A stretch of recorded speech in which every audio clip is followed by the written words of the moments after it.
Welcome to another edition of the SAP Ariba Customer Self-Service videos.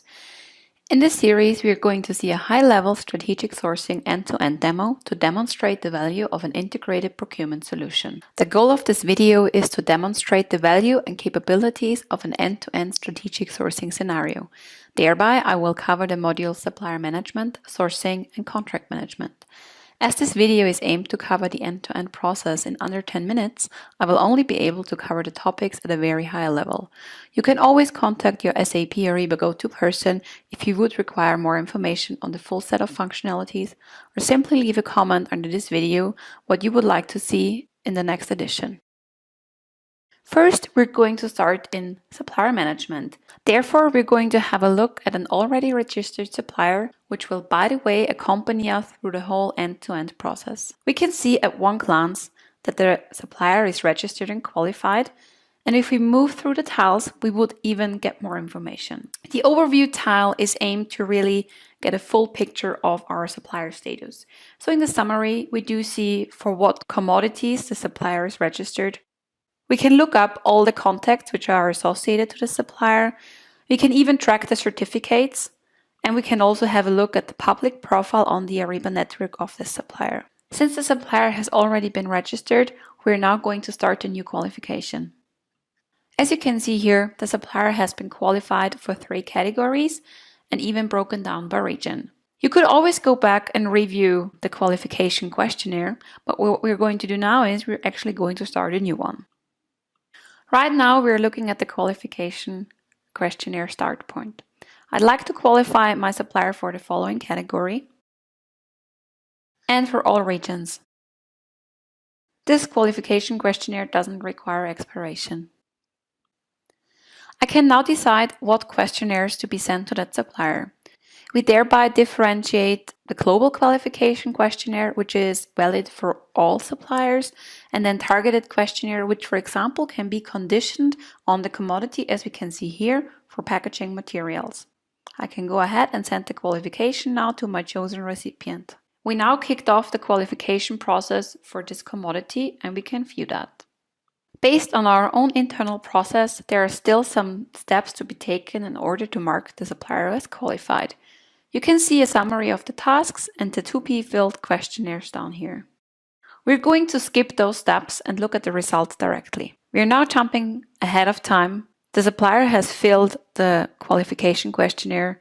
We on our side did our internal assessment, and we can see down here that the supplier has been qualified. In addition, you can make this supplier pre-tag your preferred supplier for that very commodity which is qualified. Simply enter again the category and the region, as well as the status, and submit that. We have now successfully qualified that supplier, but we also made that supplier our preferred one for the category packaging materials. Now let's move on to sourcing. Let's start directly from the creation of the sourcing project. Let's give it a name. And we're going to do an RFP. For the sake of the 5-minute video, we're going to do a quick project. Just for your reference, a full project would involve a whole project management toolset where you could manage phases and tasks as well as multi-round bidding. And we're going to select the commodity we just qualified the supplier in. Based on my above choices, templates which are valid for the commodity and the selection will pop up. I'll go with the very first template, request for proposal. Based on my template selection, a lot of content will already be pre-populated. You will be guided by a 5-step wizard. In the first one, you set up the bidding rules. We just leave it at that. We start today, and we want to have responses back by end of next week.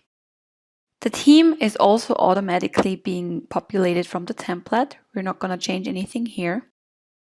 And since we already qualified the supplier pre-tag for that very category, the supplier is automatically loaded into the sourcing project. We now have the possibility to add other suppliers. In the next step, we can actually add content. Since we already decided to perform a packaging project and made that kind of visible with the selection of the commodity, the content was also pre-populated. But as always, we could still add content from our library, which we want to have added to this project. In that chapter content, we also have the possibility to assign grading and scoring.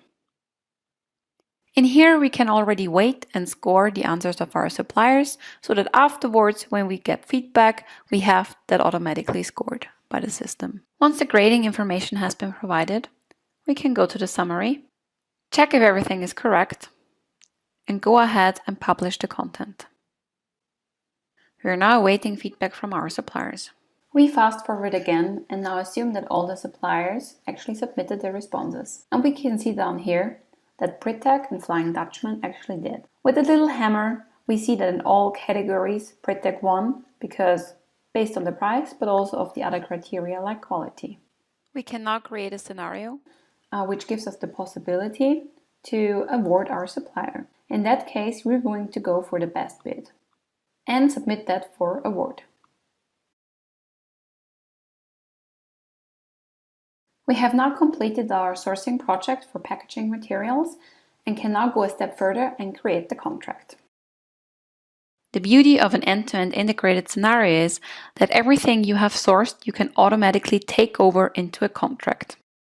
And we're going to create a new contract. We are now able to create the contract. And we can see here that there has been the predecessor project which came from our sourcing. It also is automatically applying the commodity. All we have to do in here is enter the term type and the effective date. Same as in sourcing, we're going to choose a template from where the contract will then be created. If you want to further push this into the operational piece in P2P, it is important that you're choosing the contract line items document.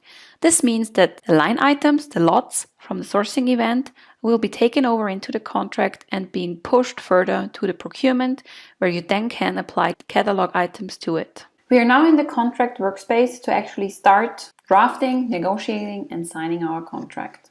Based on the template, again, the process is being pre-populated as well as the documents. So let's go ahead and look at the tasks first. Do you remember when I mentioned in the sourcing bit with the full project that you could also have a project management workspace? Well, it looks exactly the same like here. So you could also have phases and tasks. I'm going to jump over these tasks. What I really want to show you is about the document section. And we're going to look at the draft main agreement. The draft main agreement is being populated from the template, and as you can see, there are already applied clauses to this contract. What I want to do now is actually download the main agreement and change something so you can see what happens to the clauses. We're now looking at the Word document which has been generated right out of the template. We can see the supplier we are going to have the contract with, the address, and so on. So let's go ahead and change something. Instead of payment terms 60 days, we're going to have 90. All I have to do is save it and upload again. I can simply drag and drop the updated main agreement into here. We can now see that the system automatically checks that a new document has been uploaded, and it now is asking me what do I want to do. And of course, I want to review the uploaded document. As outlined here, it automatically tells the user what has been changed. In that case, it was the payment term. And I can now either reject all the changes or I can go ahead with the new version, which we're going to do in that case. I want to save it as a version 2. And may I drag your attention to the clause after here. The system notices if something is going to get changed from a template, so it is appearing as non-standard. This is important for the legal team because you can report upon this. So for example, if a clause gets changed each and every time, you might want to review with legal if you want to update that clause.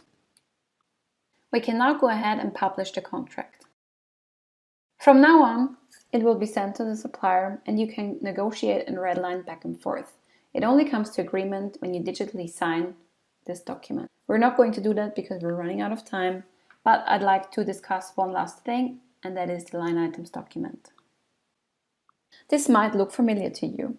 These are the exact lots that we actually were asking our suppliers to bid on in the sourcing project. So you can see that all the information which was sourced is also automatically being dragged over into contract. This is really important because if you want to package that into a catalog, you can apply the negotiated prices to it, and this is the beauty of a full end-to-end scenario. In the past 10 minutes of this demo, we saw how suppliers can get qualified, how this very same supplier can be pulled into sourcing events. We did award the same supplier for that preferred category and dragged over the lot items into a contract where everything was again coming from a template. All the information gathered during the whole process was being dragged on from supplier management, sourcing, over to contract management, and we could now take it even further and push those line items into a catalog. We hope that you got a very good insight about what Ariba is capable of, but of course this is just a very small amount of functionalities the whole strategic sourcing suite has to offer.